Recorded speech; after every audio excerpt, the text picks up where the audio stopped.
Dans cette vidéo, je vous dévoile les résultats de mon questionnaire pour co-créer ensemble le premier podcast français dédié à la samba. Si tu regardes cette vidéo, c'est que la samba t'inspire et que tu souhaites en savoir plus sur mon projet pour créer le tout premier podcast sur la samba en France. Moi, c'est Lucille et ça fait 10 ans que je pratique la samba. J'ai eu la chance d'aller 3 fois au Brésil. Je vais d'ailleurs défiler en tant que passista au Carnaval de Rio en février 2025. Sur cette chaîne, je partage avec toi tout ce que j'ai appris et tout ce que je continue d'apprendre sur la samba. Tu trouveras des entraînements pour t'aider à progresser pas à pas, des petites chorégraphies pour pratiquer à la maison, des tutos pour apprendre à confectionner ton costume de samba et bientôt un podcast qui donnera la parole à ceux qui font vivre et qui font vibrer la samba. La samba, c'est bien plus qu'une danse. C'est une célébration de soi et de la vie. Alors n'hésite pas à t'abonner dès maintenant pour ne rien manquer et continuer ce voyage avec moi. Je suis tellement excitée de faire cette vidéo avec vous aujourd'hui parce que c'est un moment très spécial. Je vais découvrir avec vous les réponses du questionnaire que j'ai partagé avec ma communauté sur Insta pour co-créer le podcast Passion Samba. Et vous êtes déjà 40 à avoir répondu. Et franchement, je ne m'attendais pas à autant d'engagement. Alors vraiment, merci. Dans cette vidéo, je vais lire les réponses, analyser un peu les tendances et vous partager quelques surprises. Bref, on va plonger ensemble dans vos idées et vos envies pour ce podcast. Donc reste bien jusqu'à la fin car je vais tout vous dévoiler. Et au fait, si jamais tu te demandes ce qu'est un podcast, c'est super simple. C'est un format audio, un peu comme une émission de radio, mais que tu peux écouter quand tu veux et où tu veux. Tu mets tes écouteurs et ton casque et c'est parti. Une voix te raconte des histoires, partage des idées ou dans mon cas te plonge dans l'univers de la samba. Tu peux trouver des podcasts au format interview et c'est ce format-là qui m'interpelle plus particulièrement pour le podcast Passion Samba. L'avantage du podcast, c'est que tu n'as pas besoin de rester collé à un écran. Tu peux écouter en cuisinant, en conduisant, en faisant ton ménage ou en faisant ton sport. Et si tu as vu mes vidéos, tu sais que je cherche toujours à rendre la samba plus accessible en France. Le podcast, c'est justement une manière géniale de toucher encore plus de monde et de partager cette passion. C'est parti, j'ai mon ordinateur et on va regarder ensemble les résultats du questionnaire. Je vais commencer par vous partager les réponses aux questions les plus générales, par exemple la durée des épisodes, le format, etc. Vous êtes 66% à préférer des épisodes courts de 15 à 20 minutes, seulement 25% à préférer des épisodes de 30 à 45 minutes. Et ensuite, par rapport au format, vous êtes 48% à préférer avec une version filmée pour YouTube et 46% peu importe tant que le contenu est intéressant. C'est chouette de voir ça, de voir que vous avez beaucoup d'intérêt en fait pour le format vidéo aussi, ce que je comprends totalement bien sûr. La première question c'était, si vous dansez la samba, depuis combien de temps est-ce que vous pratiquez cette danse? Vous êtes 37% à pratiquer la samba depuis plus de 5 ans. Pas mal d'experts parmi vous, ou en tout cas de personnes qui sont bien avancées dans la samba. Après, il y a une moitié-moitié entre des personnes qui font de la samba entre moins d'1 an et 3 ans. À quel moment est-ce que vous écoutez le plus souvent des podcasts? Vous êtes une grande partie à profiter de vos trajets pour écouter des podcasts. Je vais partager maintenant avec vous des réponses plus personnalisées. Donc, je vous avais posé la question, qu'est-ce qui vous attire dans l'univers de la samba ou de la culture brésilienne? Et je vais vous lire un petit peu les réponses. On a la beauté, les couleurs, la joie, la richesse et la diversité de cette culture, les musiques entraînantes, le rythme, le côté rassemblement festif. Personne qui a répondu tout. La culture, l'histoire, les costumes, les prouesses techniques. Encore une personne qui a répondu tout. Donc ça au moins c'est clair. La joie, l'histoire, le partage, le dépassement de soi. C'est vrai que la samba est une danse qui invite beaucoup au dépassement de soi. La culture brésilienne dans son ensemble et la musique. L'énergie de la samba et toutes ses couleurs. Ça revient beaucoup, cette partie des couleurs. L'énergie, le rythme, les couleurs et la créativité. Quelqu'un qui a mis tout. Je suis très amoureuse de la samba, du Brésil et de sa culture. Une autre personne qui a répondu absolument tout. La musique, le rythme, les percus, le sourire, la sensualité, l'énergie, la diversité de culture et de style. C'est vrai que c'est vraiment une culture qui est très très riche et c'est pour ça que je veux créer ce podcast pour rendre cette culture plus accessible. Quelqu'un qui répond « c'est plus fort que moi, je ne sais pas l'expliquer ». La danse, les costumes, la culture, les instruments, la joie, la liberté de mouvement, la féminité, l'esthétique, la nourriture et la danse. Ah ok, on a un gourmand dans l'assistance. Le carnaval de Rio, les costumes, la musique. L'énergie, le lâcher-prise. J'aime beaucoup cette réponse. C'est vrai que c'est super important. Dans la danse de manière générale, pas forcément dans la samba, mais le lâcher-prise est vraiment très important et permet de faire des très belles choses. Quoi d'autre comme réponse? L'ambiance du carnaval, le partage, la joie, l'apprentissage aussi d'une autre culture et enfin l'aspect sportif, cardio et en même temps très créatif et artistique. Les couleurs, les costumes, la joie, les vibrations que l'on ressent lorsqu'on est près des instruments. Oh, j'adore cette réponse. Moi, c'est pareil. C'est vraiment comme ça que je suis tombée amoureuse de la samba. C'est par la musique en fait. La musique est justement... J'ai ressenti une connexion très forte avec la musique brésilienne que je ne saurais pas expliquer. Et c'est vraiment ça, les vibrations qu'on ressent lorsqu'on est près des instruments et notamment de la batteria, comme on appelle les batucadas en France finalement. Alors on passe à une autre question avec des réponses super intéressantes. Qu'est-ce qui vous donnerait envie d'écouter un podcast sur la samba? Et c'était vraiment une question très importante pour moi parce que comme je veux co-créer ce podcast avec vous, je voulais vraiment savoir quels étaient les sujets qui vous intéressaient. Je vais vous énumérer quelques réponses, mais j'en ai vraiment beaucoup. Donc pour la culture générale et en savoir plus sur l'univers de cette danse, pour en apprendre plus, toujours plus, apprendre à décrypter les musiques et en découvrir de nouvelles, en apprendre plus sur l'organisation du carnaval. Est-ce qu'il y a des thématiques imposées pour les chars ou est-ce que c'est juste décoratif?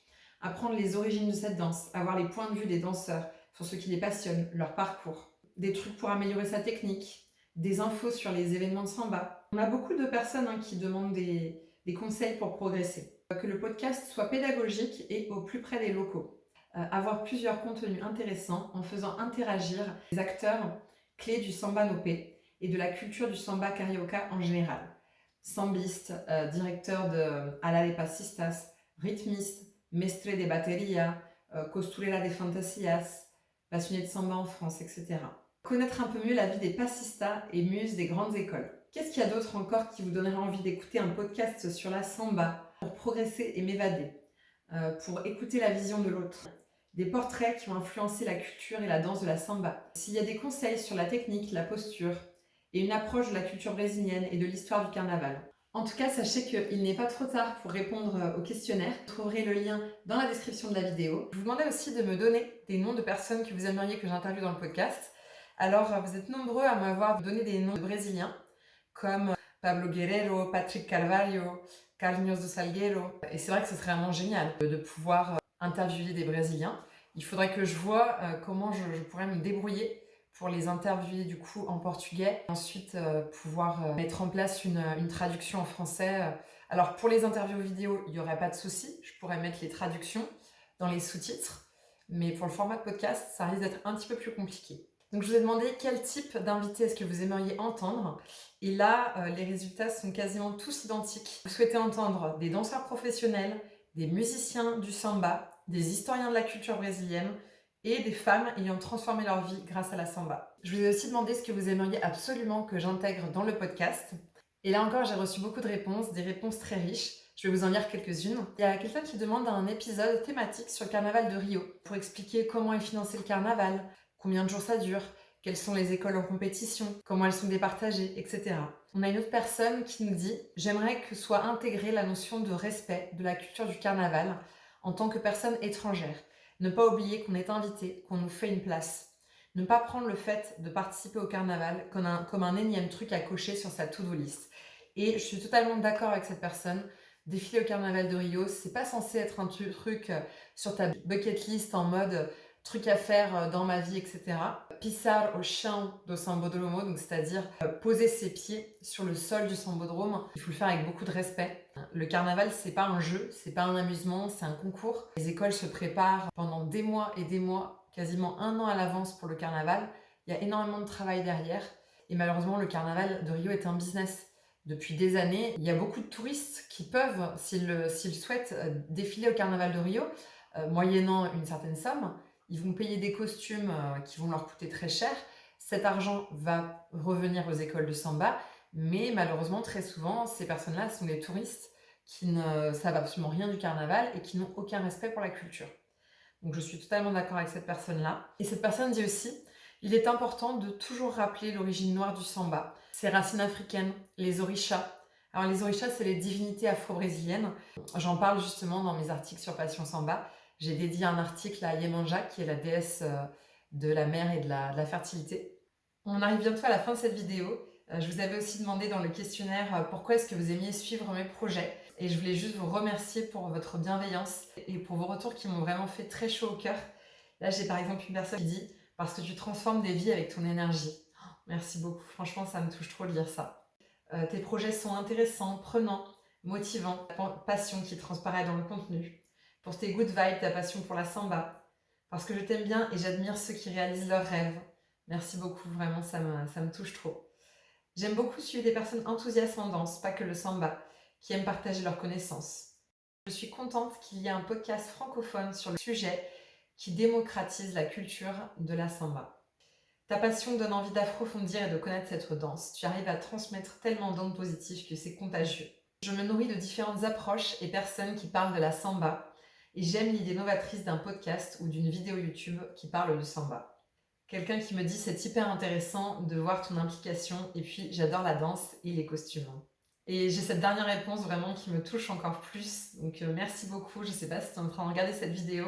J'aime suivre tes projets parce que tu rends la samba visible en France, tu la mets à l'honneur. Bravo pour cela. J'avais rajouté une dernière petite phrase qui était: est-ce que vous souhaitez ajouter un mot ou un conseil pour m'aider dans cette aventure?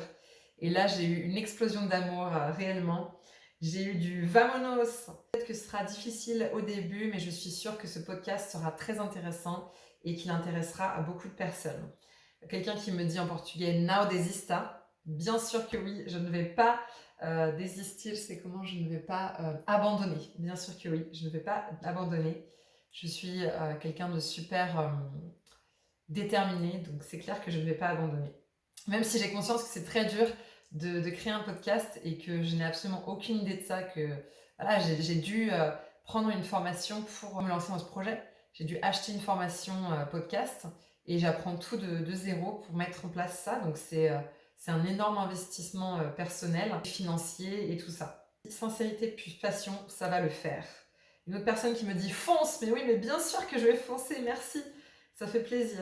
Faire de vraies interviews, de vrais échanges et discussions, car je suis sûre que tu as beaucoup à apporter toi aussi via ton expertise. Bon courage à toi et merci de tenter cette expérience collective. Vas-y, fonce et crois en tes projets, ils sont géniaux. Ben, merci beaucoup. Quelqu'un me dit de bien faire vérifier mes sources avant, préciser que c'est une culture vivante qui évolue avec les gens, le contexte politique, etc. Une autre personne qui me dit continue, ne t'arrête pas, vis le moment présent. Ce sera trop cool si tu essayes ce format, peu importe si ça continue dans le temps ou pas. Ce serait déjà trop cool d'avoir fait quelques épisodes. Et bah franchement merci. Ça c'est quelque chose qui me fait du bien à entendre parce que c'est vrai que ça me fait très peur de lancer ce podcast. J'ai peur de ne pas y arriver, etc. Donc voilà, rien que le fait d'avoir cette petite phrase qui me dit écoute, tu as tenté, tu l'as fait. Si ça réussit pas, si ça marche pas, c'est pas grave. Ben, merci pour ces mots, ça fait du bien. Courage, bonne chance, just go. Tu es rayonnante, reste fidèle à toi-même et bravo pour tes ambitions. Bon courage et continue avec cette énergie, ça va être super, je n'en doute pas. Bah écoutez, franchement, merci beaucoup. Là, je suis assez émue de lire tout ça. Je vous remercie pour vos encouragements, ça me fait vraiment chaud au cœur et ça me donne l'énergie dont j'ai besoin pour lancer ce projet. Dites-moi en commentaire quel sujet est-ce que vous aimeriez découvrir dans le podcast. Dans une prochaine vidéo, je vous parlerai de l'avancée, du premier épisode, etc. Je vous dévoilerai peut-être même le premier invité. Et pour résumer, suite à toutes ces réponses au questionnaire, les choses sont un peu plus claires maintenant. Donc ce que je peux vous dire, c'est que j'ai pris en compte vos réponses. Donc ce sera des épisodes de podcast qui dureront de 20 à 30 minutes. Il y aura seulement un épisode par mois. Et voilà, ce sera du mix entre format interview et épisode solo. Et bien voilà, c'est fini pour aujourd'hui. Je compte sur toi pour liker la vidéo, la partager avec toutes les personnes qui aiment la samba ou qui sont curieuses de découvrir cette culture incroyable. N'hésite pas non plus à me laisser un petit commentaire, je prendrai un immense plaisir à te répondre. Et surtout, si ce n'est pas encore fait, pense à t'abonner à la chaîne. Pour toi, c'est juste un petit clic et pour moi, ça fait toute la différence. Allez, merci encore d'être là et on se retrouve bientôt pour une prochaine vidéo. Beijo!